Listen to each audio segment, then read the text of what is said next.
to Bite Club, where we love to share cooking tips. Look, we all know home ec is a joke, no offense. Right, okay. And recreate recipes from cinema. I don't ever need to cook tiramisu. When am I going to need to cook tiramisu?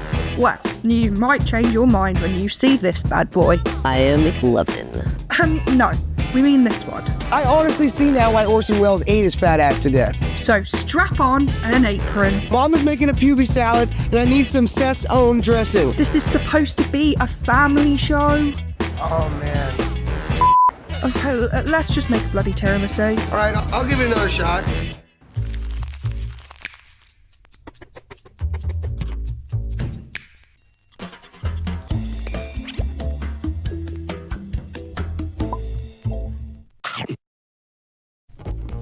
In this series, we're bringing you snack-sized movie morsels to munch on. What was that? Single recipes for tasty treats to eat along with your favourite characters. Food snack. Fasten your seatbelts. This is Snack to the Future. It's alright, we gotta mix it up.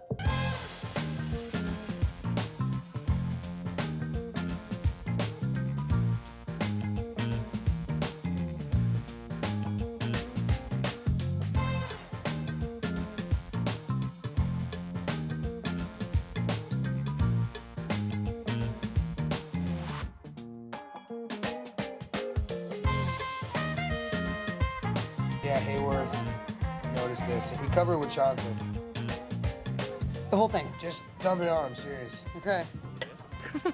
And now it looks professional. That's really impressive. It's beautifully done. I think we're gonna get an A. For the ladyfingers, we need 5 large egg whites, but just 3 yolks. But do save the other yolks for later. Saving you from the cops. To the 3 egg yolks, add 65 grams of caster sugar, a teaspoon of vanilla extract, and a pinch of salt. Beat those together until they're light and fluffy. Then give the beaters a thorough wash and dry. To save time, it doesn't make masses of difference if you use shop-bought ladyfingers, but you need to use good quality ones. They're hard to get a hold of, okay? Beat the egg whites until you reach soft peaks. You've got to have a completely clean whisk and bowl for the whites. There's any trace of grease and they won't whip up properly. Once you've reached soft peaks, add in another 65 grams of sugar, a spoonful at a time, and keep whisking until it's stiff.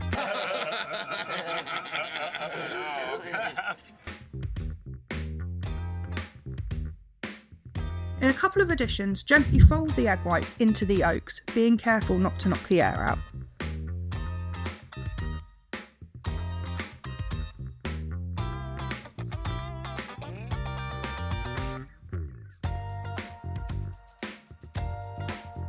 Here I've got a mixture of 150 grams of plain flour and 30 grams of cornstarch. Sift that into the egg and fold gently to combine.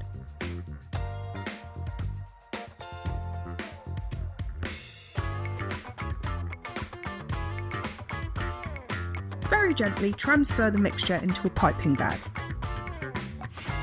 A nozzle or opening that's about 10 to 15 millimetres is a good size.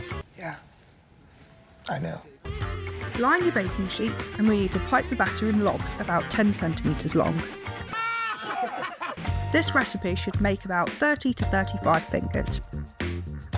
These are going to puff up about double the size, so between each one, give yourself an inch. It's disgusting. You're like an animal. You've got to work quickly here because the batter's going to deflate really fast, so you want to get them piped and in the oven as quickly as possible.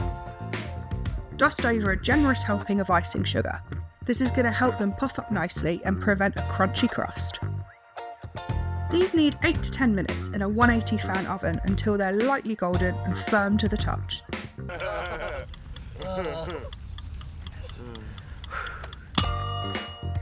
The fingers have to cool completely on the baking trays before you can crack on. Hey, don't keep me waiting much longer. I'm getting impatient up here. To flavour our tiramisu, we need 150 millilitres of strong coffee. I'm doing 4 espressos topped up with a little water. Leave this alcohol free if you prefer, but I'm going to grab my fake ID. Wait, you changed your name to McLovin? Dash in 2 tablespoons of the good stuff. Masala is traditional, but today I'm using Kahlua. mostly because I've got some left over from another video. This is one if you're interested. Nice! Then get the coffee in the fridge to chill. Next we need 5 egg yolks and 3 whites. And to top it up, use the 2 leftover egg yolks from the ladyfingers. To the yolks, add 40 grams of sugar and a pinch of salt, and then give it a whisk. Once it's pale and frothy, fold in 500 grams of mascarpone. I like to give the mascarpone a quick whisk on its own first, so it's smoother and then it's easier to fold it in.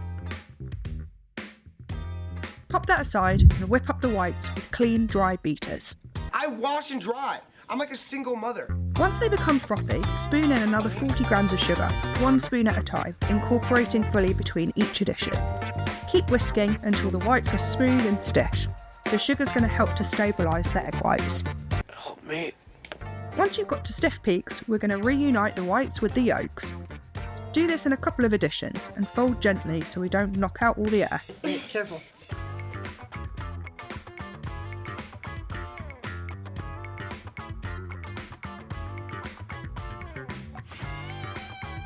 If you also want to punish yourself by trying to recreate the overcomplicated presentation from the movie, Good shit, right, Maroki? you're going to need a round cake tin that's springform or has a loose bottom.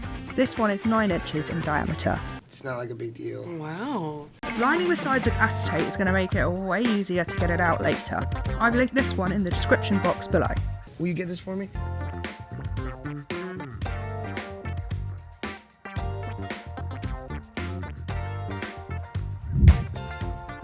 You'll notice that the fresh homemade version are soft like little cakes. To get the crown shape, trim one end off about half of the ladyfingers so you've got a straight end on one side, and then place them against the edge of the tin to form a wall around the edge. If you aren't a masochist and agree that normal tiramisu presentation is really absolutely fine, details of that method can be found over on biteclub.tv. Badass. It is badass. Once the sides are covered, we need a single layer of ladyfingers across the bottom. Use the offcuts to fill in any gaps. We need a solid base so that it's going to slice nicely and not just fall apart. With a pastry brush, cover the bottom and the sides in a layer of the coffee alcohol mixture. Make sure that your base is evenly covered. We don't want to drown it, but we do want each finger to have a lick of flavour. Spoon over half the mascarpone mixture and then level it off with a spatula. Then we're going to go in with a second layer of ladyfingers. We can be a bit less precious about this layer, so I'm going to dunk the fingers in the coffee for just a second on each side. We don't need to worry so much about filling every gap here either, because we're going to hide any sins. I have to hide every erection I get. Spread over the remaining mascarpone and level it off as neatly as your patience will allow.